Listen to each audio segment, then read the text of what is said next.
রয়েছি শাহজালাল রহমতুল্লাহি আলাইহির মাজারের ঠিক পশ্চিম পাশে। এখানে হাজার হাজার মানুষের কবর রয়েছে।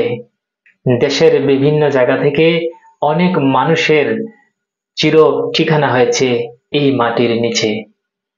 সিলেট থেকে চলচ্চিত্র জগতের দ্বিতীয় অভিনেতা শাহরিয়ার ইমন সালমান শাহকে কোথায় দাফন করা হয়েছে আমি ঠিক জায়গাটি দেখিয়ে দিতে চাই।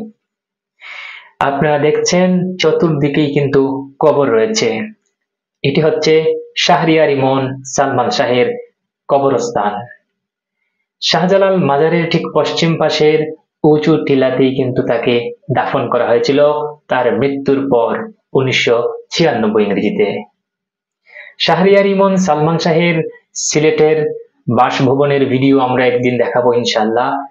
শাহরিয়ার ইমন সালমান শাহ ছিলেন সিলেটের জকিগঞ্জের কৃতি সন্তান।